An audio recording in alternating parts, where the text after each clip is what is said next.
The champagne cork ricocheted off our kitchen ceiling, and I watched my wife Emily flinch, not from surprise but guilt.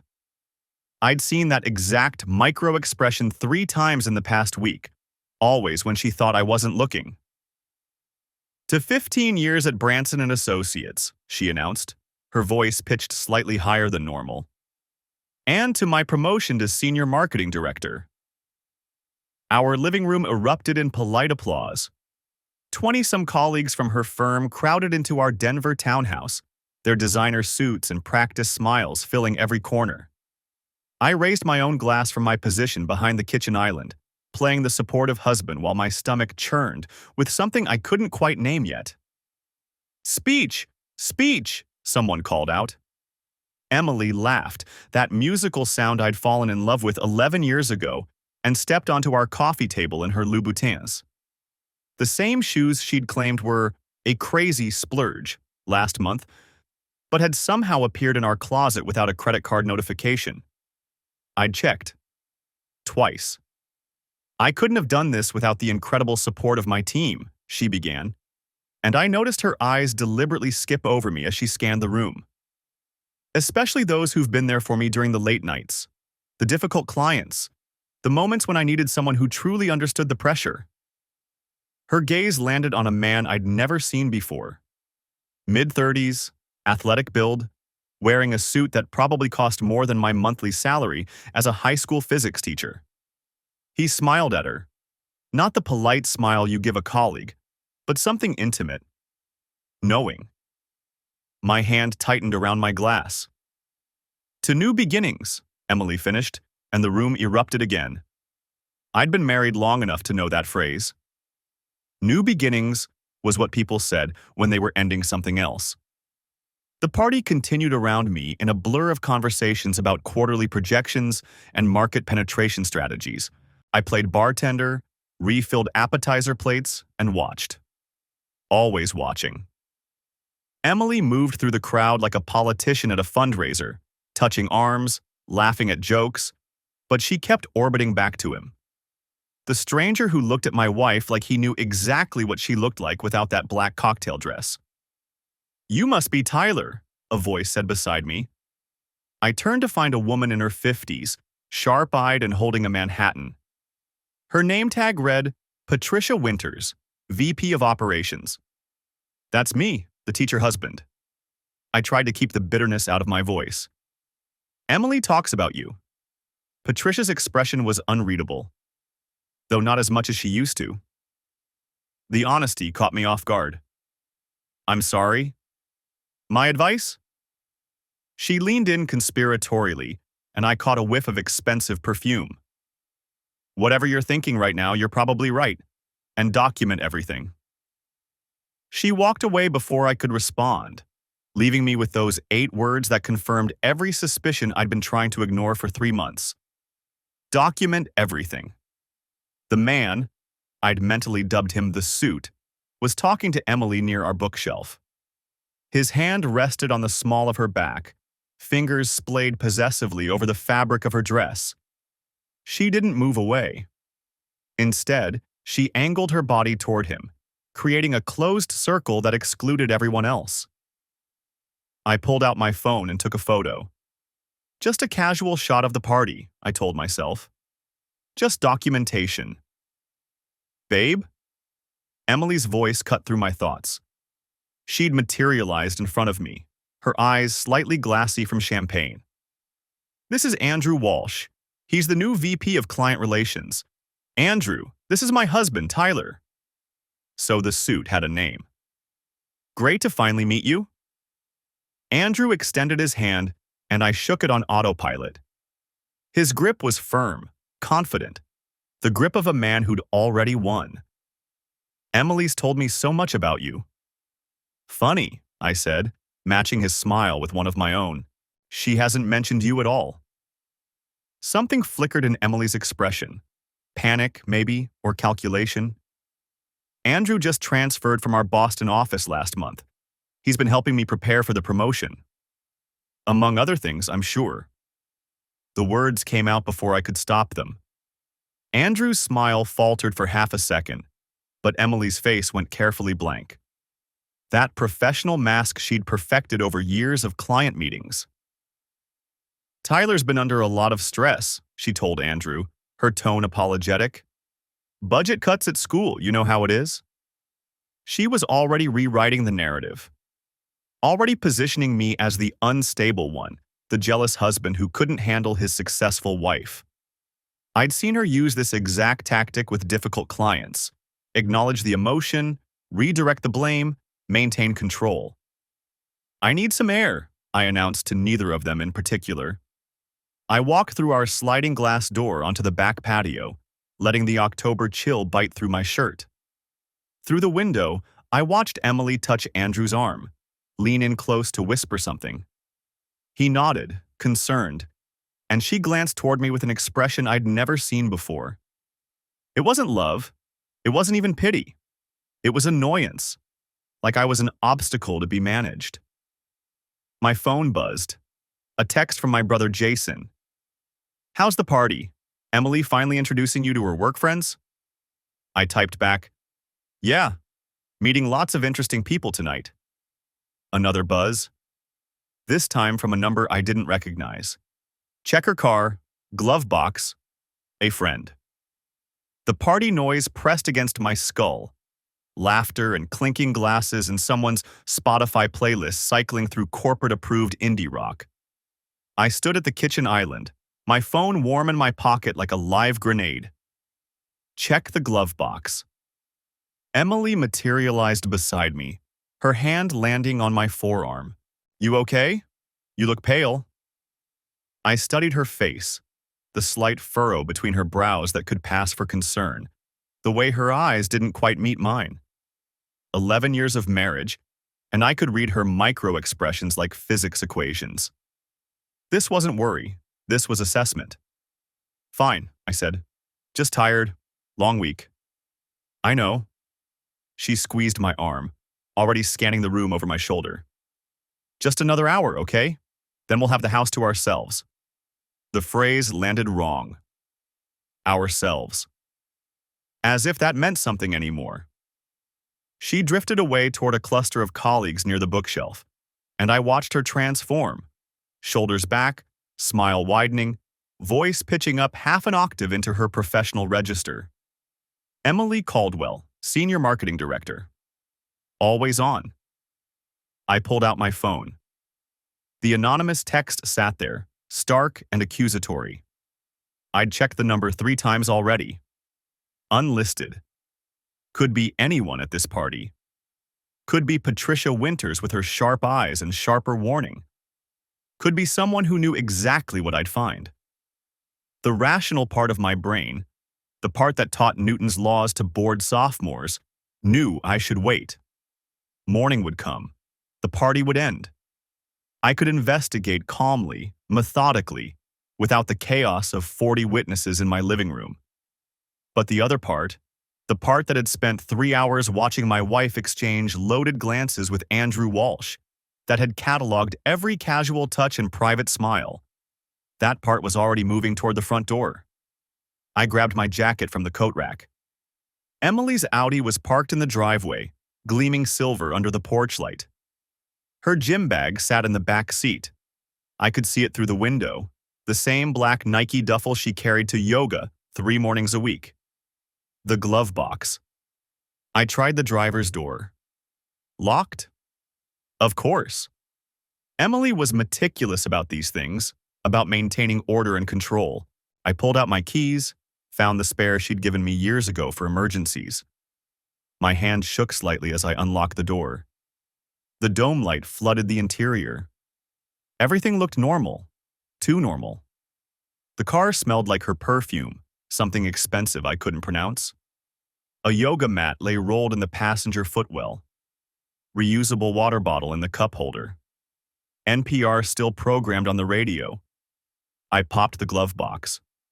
Registration, insurance card, owner's manual, a packet of tissues, and underneath, a small zippered makeup bag I'd never seen before.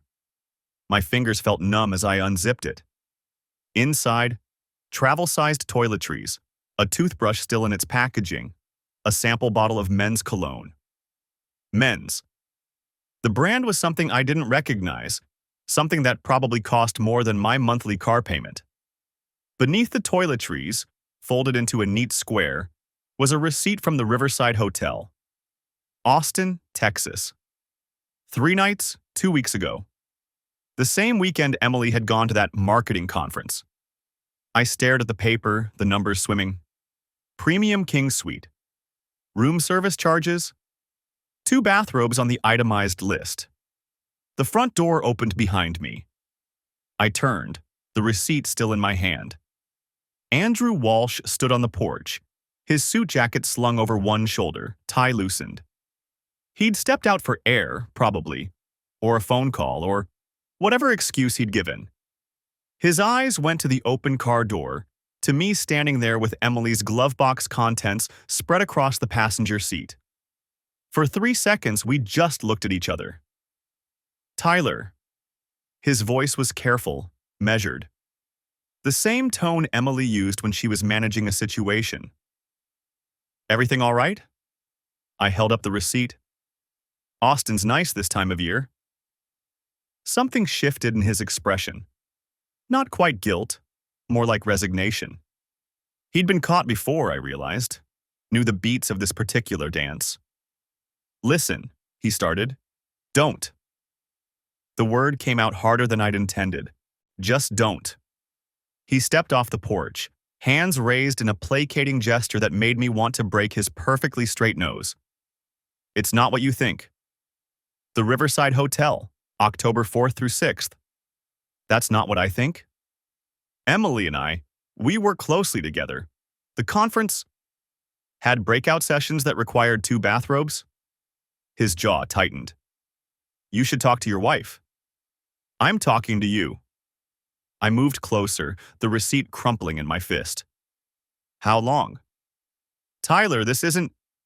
How? Long. He glanced back at the house where warm light spilled from the windows and party noise hummed into the October air. Calculating, weighing his options, deciding how much truth the situation required. 6 months, he said finally. Since I transferred. 6 months. Half a year of yoga classes and late meetings and work dinners. Half a year of me grading papers at the kitchen table while she texted someone who wasn't me. Half a year of believing her when she said nothing was wrong. I was imagining things. I was being paranoid. Does she love you? The question surprised me, coming out before I could stop it. Andrew's expression softened into something almost pitying. Does it matter? Answer the question. I don't know. He shrugged, and the casual gesture felt like a slap. We don't really talk about that stuff. That stuff. Love. Commitment. The 11 years I'd spent building a life with someone who apparently considered it negotiable. The front door opened again. Emily stepped out, her smile already fading as she took in the scene. Me with her glove box contents, Andrew standing too close, the tension thick enough to choke on. Tyler. Her voice carried that warning edge, the one that meant I was making a scene, embarrassing her in front of colleagues. What are you doing? I held up the receipt. Marketing conference? Her face went blank, that practiced neutral expression she used in client presentations. But we should talk about this inside. The Riverside Hotel, Premium King Suite, 2 bathrobes. Tyler, please. 6 months. I looked at Andrew, then back at her. He said 6 months. Is that accurate, or should I check your calendar for a more precise timeline?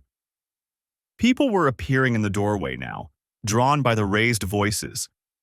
I recognized faces from earlier, the VP of Operations, the creative director, the intern who'd complimented our bookshelf. All of them watching as Emily's carefully constructed evening collapsed. Everyone needs to leave. Emily's voice cut through the murmurs, sharp and authoritative. Now, party's over. But no one moved. They stood frozen, witnesses to something that would be whispered about in conference rooms and forwarded in email chains. Emily Caldwell's promotion party, where her husband found out about the affair in front of 40 colleagues. Patricia Winters pushed through the crowd, her sharp eyes taking in the scene. She looked at me, then at the receipt in my hand, then at Emily's stricken face. Something like approval flickered across her expression. "I'll get everyone out," she said quietly. "Give you privacy." "Thank you," I managed. She touched my shoulder as she passed. "Document everything," she whispered. "Everything." The crowd began to disperse, awkward and hurried, grabbing coats and purses and half-finished drinks. Andrew tried to slip away with them, but Emily caught his arm. "Stay," she said. So he did. The three of us stood in the driveway under the porch light, surrounded by the debris of her celebration. Discarded napkins, a forgotten champagne flute on the porch railing, the faint smell of catered hors d'oeuvres drifting through the open door. Emily's hands were shaking. I'd never seen that before. 11 years, and I'd never seen her lose control. "I can explain," she said. I laughed. "Couldn't help it. Can you?"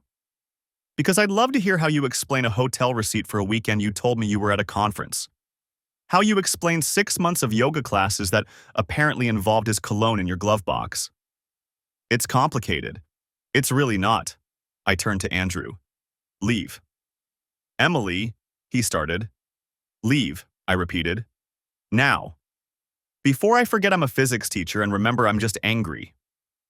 He looked at Emily, some silent communication passing between them, then walked to his car. A black BMW, because of course it was. He drove away without looking back. Emily and I stood alone in the driveway. "Tyler," she began. But I was already walking toward my car, the receipt still crumpled in my fist, Patricia's words echoing in my head. "Document everything." The house felt like a crime scene after everyone left. I stood in the kitchen, surrounded by half-empty wine glasses and plates of congealed hors d'oeuvres, listening to Emily move around upstairs. Water ran through the pipes. A drawer opened and closed.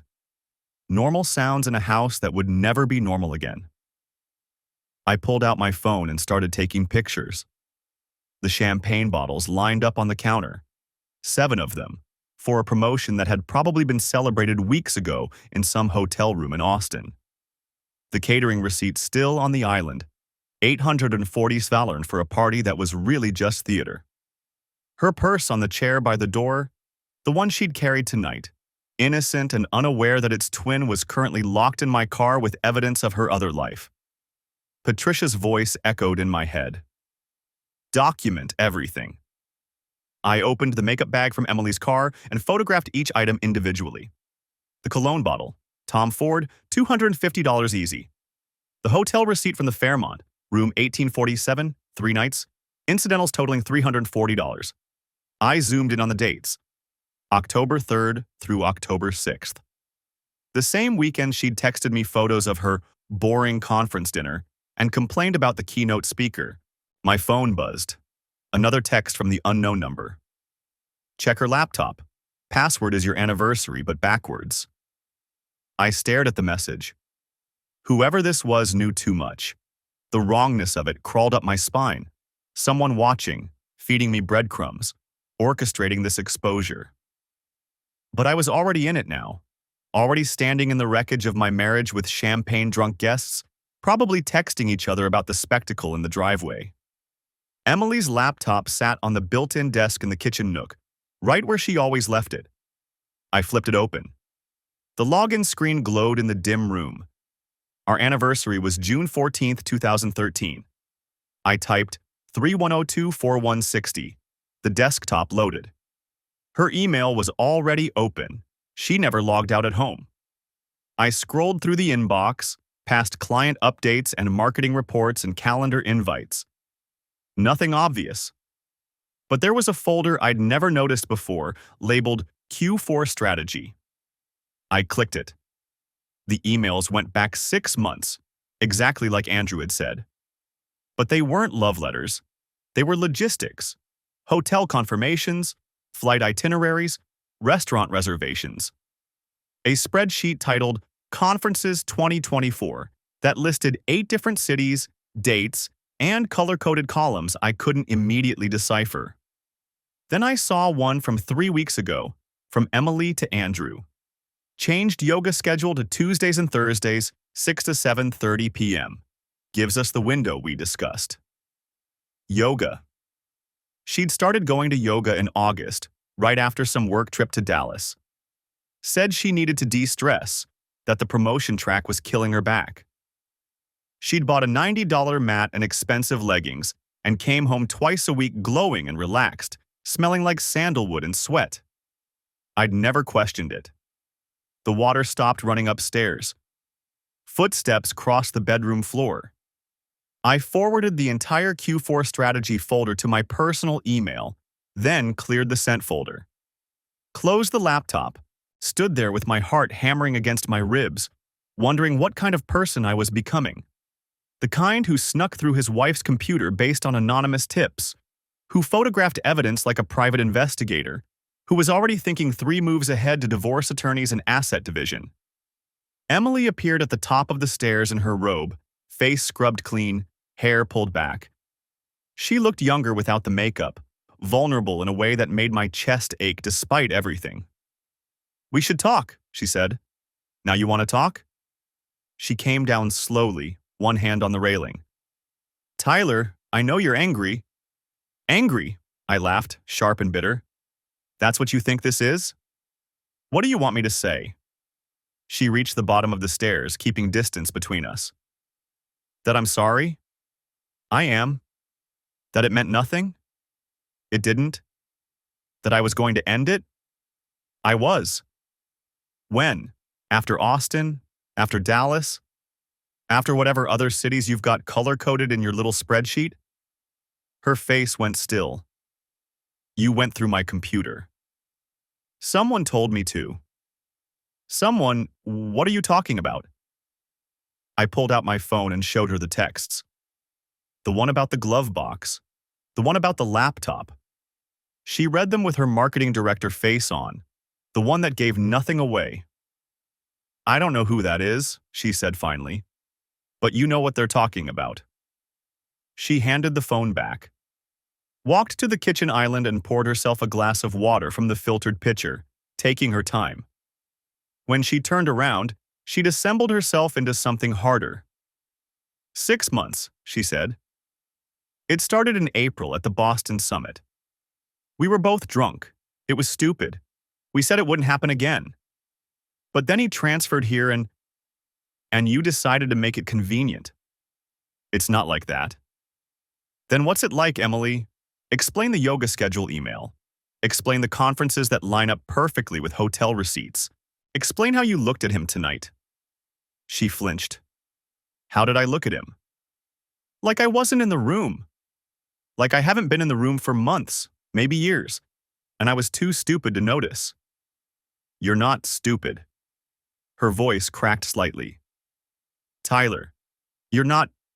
This isn't about you. Then what's it about? She set the glass down, gripped the edge of the counter. Do you know what it's like to be me? To work 15 years for a promotion, to fight for every inch in a company full of men who think I'm just a pretty face in marketing? To come home to someone who's content teaching the same physics lessons year after year, who doesn't understand ambition or drive or what? The need to screw your coworker in hotel rooms? The need to feel like I'm more than just your wife. The words came out loud, echoing in the empty house. She closed her eyes. I needed something that was mine. Something that had nothing to do with this house or our life or the way you look at me like I'm some prize you won and can't believe you get to keep. I stared at her. 11 years of marriage, and I'd never heard her say any of this. You could have told me, I said quietly. You could have said you were unhappy. I'm not unhappy. That's what you don't understand. I love you. I love our life, but I also... She stopped, started again. Andrew makes me feel powerful, Like I'm this person who can have everything, who doesn't have to choose between the career and the marriage and the perfect house. With him, I'm just Emily. Not your wife, not Branson's director, just me. And who's that? She looked at me, and for a second I saw something raw and lost in her eyes. Then it was gone, replaced by the smooth professional mask. I don't know, she said. I thought I did. My phone buzzed again. Another text from the unknown number. Ask her about the yoga studio owner. His name is Derek Paulson. They've been sleeping together for 2 months. Andrew doesn't know. The floor tilted underneath me. I looked up at Emily, at her carefully composed face, at the woman I'd shared a bed with for 11 years. And I realized I didn't know her at all. Who's Derek Paulson? I asked. The color drained from her face. How do you… She grabbed for my phone. I stepped back, holding it out of reach. Tyler, please, that's not… Not what? Not another affair? Not another lie? She was crying now, mascara-free tears running down her clean face. It's different. Derek is different. How many? My voice came out steady, almost curious. How many people are you sleeping with? Just them. Just Andrew and Derek. And I am going to end it with Andrew. Derek is… He makes me feel… I don't care. The words cut through her explanation. I don't care how he makes you feel. I grabbed my keys from the hook by the door, the makeup bag from the counter, my laptop from the living room. Where are you going? Emily followed me to the door. Tyler, please, we need to talk about this. We're done talking. You can't just leave. I turned to look at her one last time. This stranger in my house wearing my wife's face.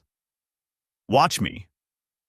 The Residence Inn on Research Boulevard sat squat and beige under sodium lights, the kind of place where corporate travelers stayed during week-long training sessions and divorce attorneys billed by the hour.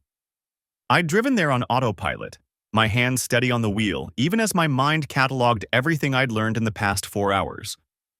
2 affairs. Maybe more. 6 months minimum. My wife, who couldn't remember to text me when she'd be late, had maintained entire relationships with the organizational skills she usually reserved for product launches. I pulled into a spot near the lobby entrance, killed the engine, and sat in the silence.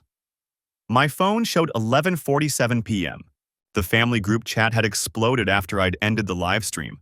My brother demanding to know if I was okay, my mom asking if Emily was safe, my dad tersely typing, "Call me." I'd silenced it all. The gym bag sat in the passenger seat like evidence at a crime scene, which, legally speaking, it might become. I grabbed it and headed inside. The night clerk barely glanced up as I checked in, paying cash for 3 nights. The room was what I expected. Industrial carpet, paintings bolted to walls, that particular smell of 1,000 previous occupants masked by chemical lemon. I dropped the bag on the desk and sat on the bed, staring at it. Emily's yoga mat, rolled tight and secured with its stupid monogrammed strap. Her water bottle, the expensive steel kind with motivational time markers running down the side. A change of clothes. Deodorant. And there, in the interior pocket where I'd found it 2 hours ago, the lipstick tube. I pulled it out again, turned it in the light. The engraving caught and gleamed. D.P. Derek Paulson. I'd already looked him up during the drive. Serenity Flow Yoga Studio, East Austin location. Website photos showed a man in his early 40s, lean and bearded, demonstrating poses with the kind of casual flexibility that probably made middle-aged women sign up in droves. His bio mentioned holistic wellness and authentic connection, and honoring your body's wisdom. Apparently, Emily had been honoring her body's wisdom 3 times a week for the past 4 months. My phone buzzed. Another unknown number, but I recognized the pattern now. My anonymous informant, whoever they were. Still awake? I typed back, "Who is this?" Three dots appeared, disappeared, appeared again. Someone who's tired of watching people get away with it. Check your email. I switched apps. A new message sat at the top of my inbox from a burner account. Random letters, 972 Proton Mail. Calm. No subject line. I opened it. The email contained a single attachment, a PDF of what looked like credit card statements. Emily's personal card, the one she'd opened 2 years ago for building her own credit. I'd never questioned it. Why would I? I scrolled through the charges, highlighted in yellow by my helpful ghost. February 14th, Driscoll Hotel, 347.89. February 28th, Whole Foods, East 6th location, 6743 March. 3rd, Driscoll Hotel, 340.89 March 12th. Serenity Flow, Yoga, Studio, 180, monthly unlimited. March 17th, Driscoll Hotel, 347.89. The pattern was meticulous. Hotel charges every 2 weeks like clockwork. Those would be Andrew, matching the receipts I'd found in her car. But interspersed between them, other charges. The yoga studio monthly fee? Yes. But also Whole Foods purchases near the studio, gas station charges on the east side, a coffee shop called Cosmic Grounds that I'd never heard of. I pulled up the coffee shop's location. 2 blocks from Serenity Flow. My anonymous friend had mapped out both affairs and financial transactions, a paper trail Emily probably thought was invisible because I'd never asked to see the statements. Another text arrived. The Whole Foods charges are groceries for his apartment. She cooks there, very domestic. I stared at that message until the words stopped making sense. Emily, who claimed she was too tired to cook dinner most nights, was apparently playing house with her yoga instructor. My hands wanted to shake. I made them stay still. "Why are you helping me?" I typed. "Because I know what it's like to be the last one to know, and because Emily's been smug about it." "Who are you?" "Does it matter? Use what I'm giving you. You'll need it." The conversation ended there. No amount of follow-up questions got a response. I forwarded the email to my own backup account, then to the cloud storage I'd set up during the drive. Patricia Winters had said to document everything, and I was becoming a very thorough documentarian. It was past midnight now. In our townhouse, my townhouse, legally, since I'd owned it before the marriage, Emily was probably trying to call me. Or maybe she'd given up and gone to bed. Maybe Andrew had come over to comfort her. Maybe she'd texted Derek to cancel tomorrow's yoga session. I pulled the lipstick tube out again, unscrewed the cap, twisted the base until the crimson stick emerged. Then I walked to the bathroom and turned on every light. The mirror showed a man I barely recognized. 42 years old, physics teacher, wearing a polo shirt that had seemed fine this morning, but now looked exactly like what it was. The uniform of someone who'd stopped trying to compete. My hairline had receded another inch since the wedding photos. I'd put on weight around my middle, the kind that accumulates so gradually you don't notice until you see yourself next to men like Andrew Walsh or Derek Paulson. Men who looked like they belonged in hotel rooms with other people's wives. I raised the lipstick and drew a line across my cheek, the way I'd smudged it across Emily's face earlier while my family watched on livestream. The color looked garish against my skin, theatrical. DP. Derek Paulson, who taught my wife yoga and other positions. I wiped it off with a tissue, then carefully placed the tube on the bathroom counter and photographed it from multiple angles. Evidence. Documentation. The boring work of building a case. My phone rang. Emily's photo filled the screen. A picture from our anniversary dinner 2 years ago, back when I'd still believed the smiles were real. I let it go to voicemail. She called again immediately. Then again. On the 4th attempt, I answered. "Tyler, thank God. Where are you?" Her voice carried that particular tone she used in crisis meetings, the one that said she was taking charge and fixing problems. It had probably worked on me for years. "Somewhere else," I said. We need to talk about this. You can't just leave. I can, actually. I did. Silence on her end, recalculating. Then, okay, you're angry. You have every right to be angry. But streaming that to your family was what? Unfair? Disproportionate? I laughed, and it sounded wrong even to me. I thought transparency was important in relationships. Don't do this. Don't be cruel. I'm not being cruel, Emily. I'm being thorough. There's a difference.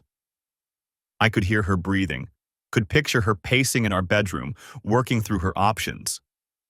What do you want? You want me to apologize? Fine, I'm sorry. I'm so sorry. It was a mistake. Both of them were mistakes, and I know I've hurt you. How long with Derek? The question stopped her mid-sentence. What? How long have you been sleeping with your yoga instructor? The hotel charges with Andrew are easy to track, every 2 weeks since October. But Derek's different. You go to his place. Very domestic, I hear. So how long? Another pause. 4 months, maybe 5. Which is it? Does it matter? Yes. 5 months since March. I did the math. So you started with Derek 2 months after Andrew. It didn't overlap like that. It's not what you think. What do I think, Emily? That I'm some kind of… She stopped herself. Some kind of what? Say it. This isn't productive. Neither is yoga, apparently, but you kept showing up. Tyler. I'll be in touch through my attorney, I said, and ended the call. She tried twice more. I declined both times and turned off my phone. The gym bag sat on the desk, waiting. I pulled out the yoga mat and unrolled it across the industrial carpet. Purple, expensive, with Emily's initials embroidered near the top. She'd bought it 6 months ago, right when the yoga classes started. Right when Derek Paulson became more than just an instructor. I rolled it back up, grabbed the car keys, and headed for the parking lot. The yoga mat lay across my lap like evidence at a crime scene as I sat in the hotel parking lot, engine idling, dashboard clock reading 11:47 p.m. The gym bag occupied the passenger seat, witness to everything, containing everything. I'd been staring at the studio's address on my phone for the past 20 minutes, watching the blue dot of my location pulse against the map. Derek Paulson's Mindful Movement Studio. 3847 South Congress Avenue. Closes at midnight on Fridays. I'd looked it up during one of Emily's evening classes. The website featured Derek in various poses: warrior, tree, downward dog, all photographed in golden hour lighting that made him look like some kind of enlightened prophet. His bio mentioned creating sacred spaces for transformation and honoring the divine feminine. The divine feminine he'd been sleeping with for 5 months. My phone buzzed. Another text from Emily.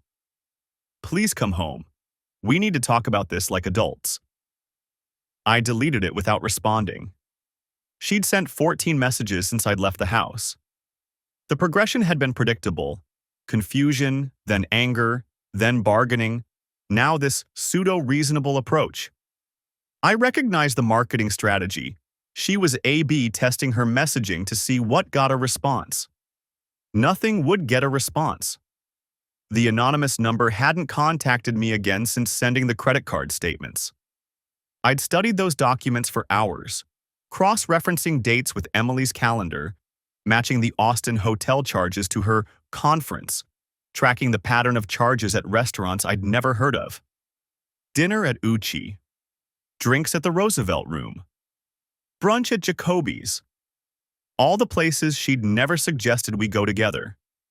And the yoga studio charges. $65 every Tuesday and Thursday for the past 5 months. Private sessions, according to the itemized billing. I put the car in drive. South Congress was still busy despite the late hour. Bars releasing their crowds, food trucks serving the after-midnight hunger, couples walking hand in hand past vintage shops and murals. I'd been to this street exactly twice in the 11 years we'd lived in Austin. Emily always said it was too touristy, that she preferred more authentic neighborhoods. Apparently, authentic meant wherever Derek Paulson happened to be. The studio occupied the second floor of a converted house painted turquoise and orange. Warm light glowed from the windows. I could see movement inside, someone rolling up mats, wiping down surfaces. The neon sign by the door read, "Namaste, y'all," in cursive script. I parked across the street and watched. A woman emerged first, yoga mat bag slung over her shoulder, laughing at something. Then a man in his 60s, moving with the careful precision of someone nursing a back injury. Then Derek. He looked exactly like his photos. Tall, lean, dark hair pulled into a small bun, wearing joggers and a fitted tank top despite the October chill. He locked the door behind the last client, then stood on the porch checking his phone, thumbs moving fast across the screen. Texting Emily, probably. I grabbed the gym bag and got out of the car. He didn't notice me approaching until I was at the base of the porch steps. When he looked up, his expression was friendly, open, the face of someone accustomed to strangers seeking enlightenment. "Hey man, sorry, we're closed for the night." His voice had that studied calmness yoga instructors cultivate. "But we've got a great Saturday morning flow at 9 if you're..." "Derek Paulson?" Something shifted in his face.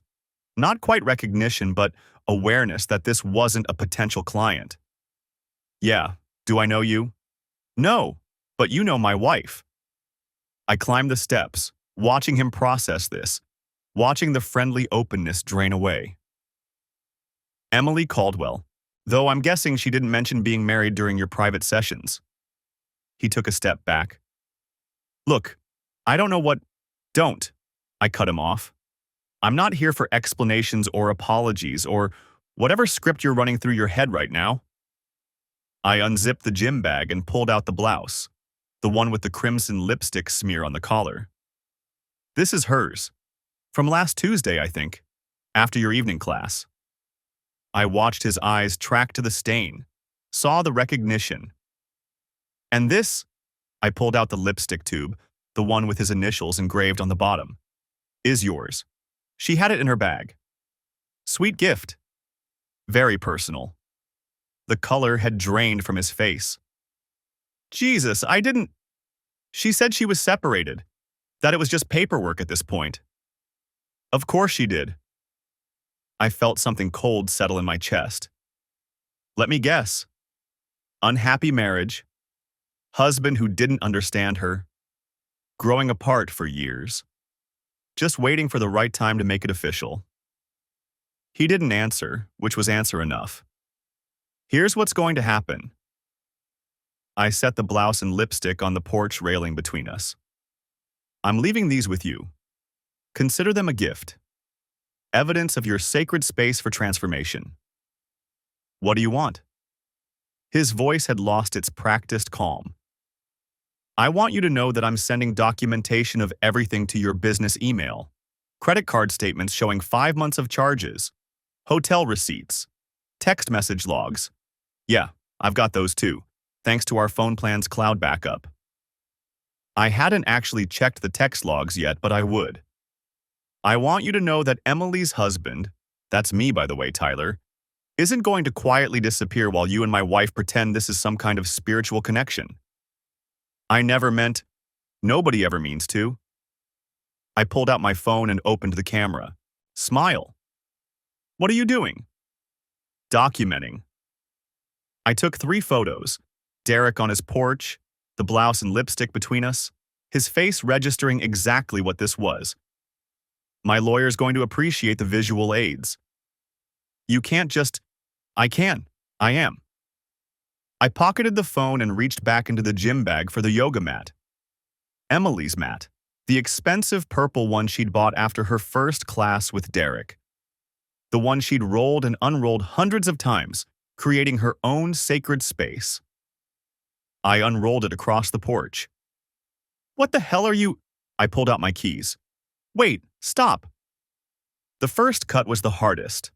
The mat resisted, the rubber and fabric blend tough under the serrated edge of my car key. But physics is about applied force and persistence. I dragged the key down the length of the mat, feeling it tear, feeling something in my chest tear with it. Jesus Christ, stop! Derek reached for my arm. I jerked away. Touch me, and I'll add assault to the email I'm sending your business partners. I didn't know if he had business partners, but the threat landed. He stepped back. I made another cut, then another. Long strips of purple rubber curling away from the mat like shed skin. I worked methodically, precisely, cutting the mat into ribbons while Derek watched, while the late-night traffic passed on South Congress, while somewhere across town, Emily was probably crafting another perfectly worded text message. When I finished, the mat was destroyed. A pile of purple strips and foam chunks scattered across the porch like confetti after a celebration nobody wanted. I stood up, breathing hard. You're insane, Derek said quietly. No. I'm a high school physics teacher whose wife has been screwing her yoga instructor for 5 months while I graded papers and made dinner and believed her when she said she was working on her flexibility. I kicked the mat remnants toward him. But you're right that something's broken here. I walked back down the steps. I'm sorry, he called after me. I really didn't know. I stopped at my car door and looked back at him. This man who'd touched my wife, who'd engraved his initials on lipstick tubes, who'd created sacred spaces in hotel rooms and studio floors. Yeah, you did, I said. You just didn't care. I drove back to the hotel in silence, the gym bag lighter now, the evidence distributed. When I pulled into the parking lot, my phone showed 3 new messages from Emily and 1 from the anonymous number. I opened the unknown contact first. Well done. Check your email. You'll want to see this before tomorrow. My inbox showed a new message from an encrypted address, subject line blank. The attachment was a video file, 47 seconds long. I sat in the dark car and pressed play. The footage was grainy, shot from a high angle, security camera probably. It showed Emily and Andrew in what looked like a hotel hallway, her pressed against the wall, his hands in her hair, both of them kissing with the kind of intensity that erased any possibility of this being a one-time mistake. The timestamp read 3 weeks ago. The location stamp read Dallas. Not Austin. Dallas. Which meant there were more trips I didn't know about. More lies I hadn't even discovered yet. I watched the video 3 more times, then forwarded it to my personal email with the subject line, Evidence Dallas, and saved it to 3 different cloud services. Then I finally opened Emily's messages. Tyler, please. This isn't you. Come home. You're being cruel. We can work through this. I made mistakes, but destroying my things won't fix anything. I typed one response. How many trips to Dallas? The 3 dots appeared immediately, disappeared, appeared again. Her response took 5 minutes. What are you talking about? I sent her the video. The dots appeared and disappeared 4 times over the next 3 minutes. Finally, we need to talk in person. I turned off my phone and went inside. The lipstick smear appeared like a brand. I saw it the moment Emily leaned back from our hello hug in the doorway, a vivid crimson arc across the collar of her white blouse, stark as arterial spray. She was still smiling, still radiating that post-workout glow she always had after yoga class, her gym bag slung over one shoulder. Good session? I asked. Intense. She kissed my cheek, and I caught the faint musk of unfamiliar cologne beneath her usual jasmine body spray. Derek really pushed us today. I'm going to feel it tomorrow. Derek. The name had become as familiar as furniture over the past 5 months. Derek says downward dog realigns the spine. Derek thinks I should try hot yoga next. Derek, Derek, Derek. I followed her into the kitchen, watching as she set her bag on the counter and reached for the water pitcher. The lipstick mark caught the afternoon light streaming through the window. A perfect kiss-shaped impression. The kind that only happens when someone presses close, when fabric meets makeup in an embrace. "You've got something on your collar," I said. Her hand went to it automatically, fingers finding the smear. A micro-expression flickered across her face. Not surprise, but calculation. "Oh, one of the other women must have hugged me. You know how touchy everyone gets after class." "Must be." I opened the cabinet, pulled down 2 glasses. "What shade is that? Looks nice?" "I don't know. Not mine, obviously." She laughed, already moving toward the stairs. "I'm going to shower. Long day tomorrow. The Austin presentation is at 9. Austin again. Always Austin these days. "Hey, Em." I kept my voice casual. "Before you go up, can I see your makeup bag real quick? I want to get you something nice for your birthday, and I can never remember which brands you like." She paused on the 3rd step, hand on the railing. "My makeup bag?" "Yeah, just want to check the names. You know me. I'd probably buy the wrong thing." "It's... Tyler, I really need to shower. Can we do this later?" "It'll take 30 seconds." I was already crossing to her gym bag, unzipping the main compartment before she could protest. "Where do you keep it? In here?" "Tyler." Her voice sharpened. "What are you doing?" My fingers found the small cosmetic pouch tucked beside her yoga mat. I pulled it out, set it on the counter, and started removing items one by one. Foundation, mascara, 3 different lip glosses in various shades of pink and nude, a compact, concealer, no crimson lipstick. "See?" Emily descended the stairs, her tone shifting to patient exasperation. "I don't even own that color. I told you. Someone else." I found it in the side pocket. The tube was sleek, expensive looking, with a gold cap that caught the light.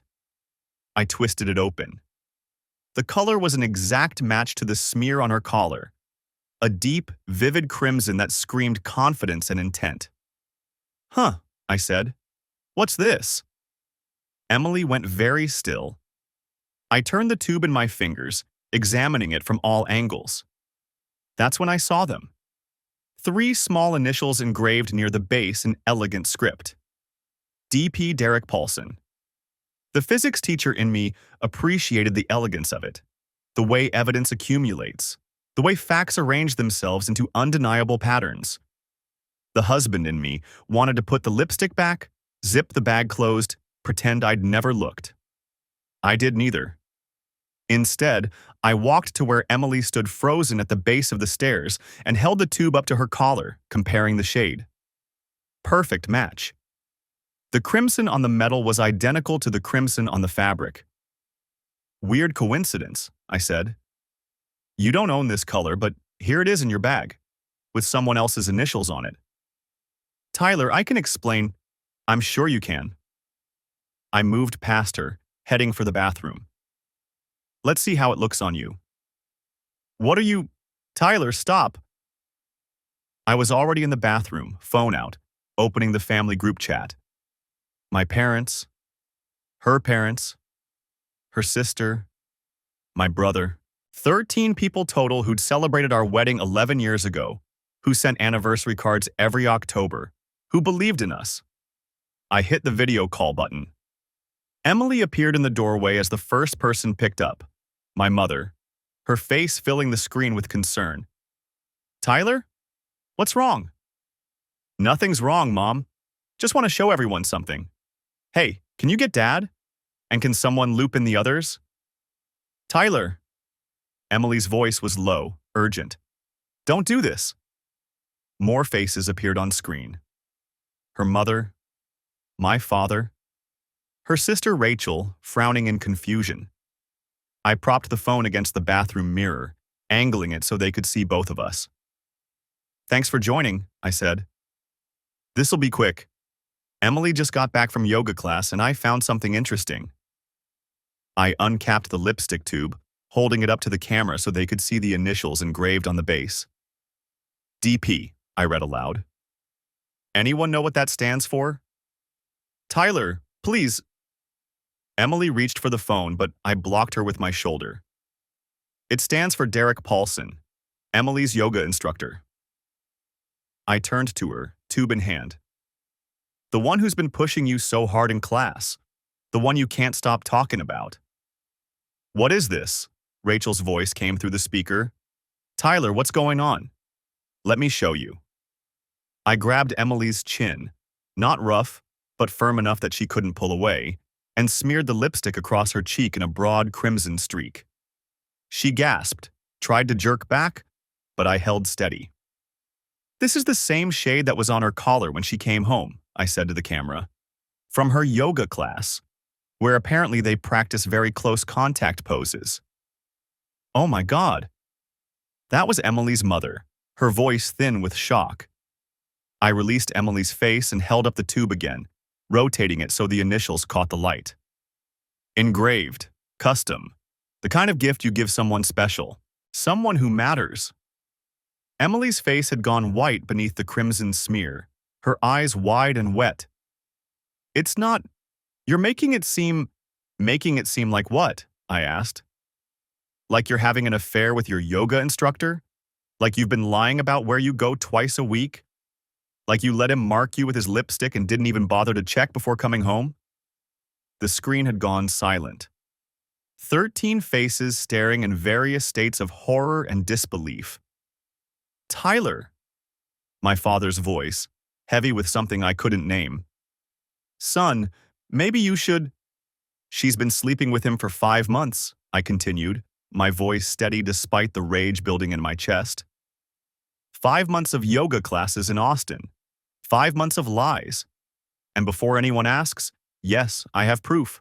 Hotels, credit cards, text messages, all of it documented. Emily was crying now, mascara running down her cheeks and mixing with the lipstick smear. You don't understand? Then explain it to them. I gestured to the phone. Explain to your mother why another man's lipstick is on your collar. Explain to my parents why you needed Derek's initials engraved on a tube you keep in your gym bag. Go ahead, we're all listening. But she just stood there, shoulders shaking, unable to form words. I ended the call. The silence that followed was absolute. Emily slumped against the door frame, one hand pressed to her mouth, smearing the crimson further. I pocketed the lipstick tube and walked past her, back to the kitchen where her gym bag still sat open on the counter. I pulled out her yoga mat, the expensive purple one she'd bought 3 months ago, the one Derek had supposedly recommended. Top of the line. Eco-friendly. $200. Then I carried it outside to the driveway. Emily followed, still crying, still trying to speak through her sobs. Tyler, wait, please, we can talk about this. I unrolled the mat on the concrete and went back inside for the kitchen shears. The good ones, sharp enough to cut through anything. The first cut felt righteous, the second felt necessary. By the 10th, I'd found a rhythm. Long, violent strokes that reduced the mat to purple ribbons. Emily watched from the porch, her face a mess of tears and lipstick, making small wounded sounds but not trying to stop me. When I finished, I gathered the shreds and stuffed them back into her gym bag, along with her white blouse, the one with Derek's kiss still branded on the collar. I'm mailing this to the yoga studio tomorrow, I said, with a note explaining exactly what kind of classes their instructor has been teaching. Let's see how many students he keeps after that.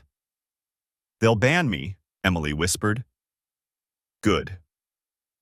I left her standing in the driveway, went inside, and locked the door behind me.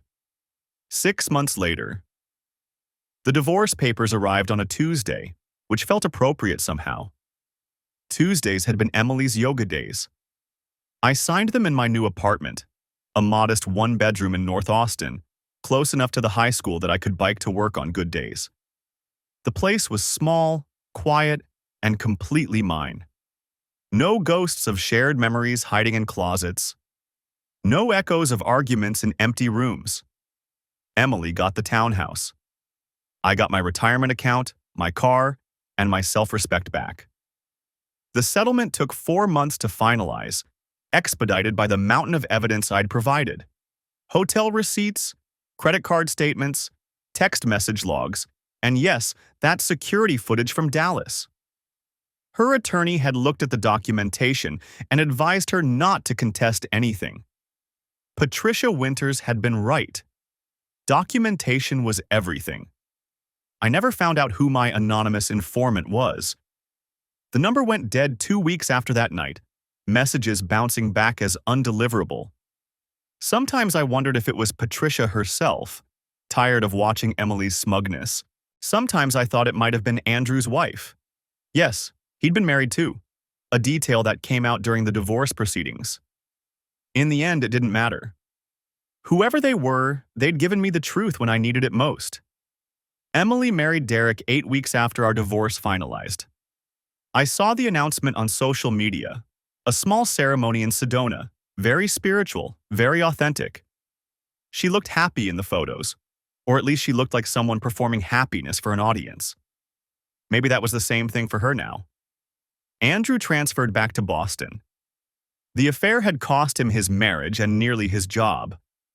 Last I heard, he was in therapy and dating his therapist, which seemed about right. I didn't date for the first 5 months. Focused on work, on rebuilding routines, on learning who I was when I wasn't half of Tyler and Emily. My students noticed the change. I was sharper in class, more present, less willing to accept half-hearted effort. Physics was about precision, I reminded them, about measuring carefully and trusting the data, even when it revealed uncomfortable truths. Then I met Jordan at a faculty mixer. She taught English, had been divorced 3 years, and laughed when I told her I'd destroyed my ex-wife's yoga mat with kitchen shears. "That's the most emotion I've heard from a physics teacher," she said. "I was starting to think you all ran on pure logic." "Logic and occasional rage," I admitted. "Good. I don't trust people who don't get angry." We took it slow. Coffee first, then dinner, then a weekend trip to Marfa where we looked at art installations and talked about everything except our failed marriages. She didn't need to know all the details. The lipstick, the live stream, the midnight confrontation with Derek. Those were chapters I'd closed. My brother Jason asked me once if I regretted how I'd handled it. The public humiliation, the dramatic gestures, the scorched earth approach. "No," I said. "I regret not seeing it sooner. But once I saw it, I did exactly what needed to be done." Some people thought I'd been cruel. Emily's mother sent me a long email about forgiveness and Christian charity, about how public shame was a sin worse than adultery. I deleted it without responding. Her daughter had made her choices. I'd simply made sure those choices had consequences. The truth is, betrayal doesn't happen in a single moment. It's built in layers. Small lies accumulating like sediment, each deception compressed under the weight of the next until you're standing on bedrock made entirely of fraud. Emily hadn't just cheated. She'd constructed an entire alternate reality, complete with yoga schedules and conference itineraries and engraved lipstick tubes. She'd looked me in the eye every morning and chosen the lie. That was the part I couldn't forgive. Not the sex, not even the love affairs, but the calculated architecture of deception, the spreadsheets and color-coded calendars, the sheer amount of effort she'd invested in keeping me blind. So yes, I'd humiliated her. I'd exposed her to our families, destroyed her property, confronted her lover on his porch at midnight. And I'd do it all again. Because here's what I learned, what I now told my students when we talked about Newton's third law. For every action, there's an equal and opposite reaction. You can't cheat physics. You can't negotiate with gravity. And you can't betray someone's trust without expecting the universe to balance the equation. Emily had spent 5 months building her house of lies. I'd torn it down in 5 hours. The scales were even now. I finished signing the papers, dated them, and slid them into the return envelope. Tomorrow I'd mail them to my attorney, and the marriage would be officially dead. 11 years reduced to legal documents and divided assets. But tonight, Jordan was coming over. We were going to cook dinner together. Actual cooking, not catered hors d'oeuvres for a promotion party. She was bringing wine. I was making pasta. We'd eat and talk and maybe watch a movie, and it would be simple and honest and real. No yoga schedules, no hotel receipts, no lipstick tubes with someone else's initials. Just two people who'd been broken by lies, learning to trust again through small, verifiable truths. I looked at the signed papers one last time, then sealed the envelope. Outside my window, Austin stretched into the spring evening, the city lights beginning to glow against the darkening sky. Somewhere out there, Emily was probably teaching a yoga class with Derek, or planning her next spiritual retreat, or posting carefully filtered photos of her authentic new life. And somewhere out there, other husbands and wives were missing signs, ignoring instincts, choosing to believe comfortable lies over uncomfortable truths. I couldn't save them. I could barely save myself. But I could teach physics. I could grade papers honestly. I could show up for the people who showed up for me. And I could remember that evidence doesn't lie. People do. The doorbell rang. Jordan, 15 minutes early, holding a bottle of red wine and smiling. "Ready to cook?" she asked. "Yeah," I said, and meant it. "I'm ready." I closed the door on the past and invited the future inside.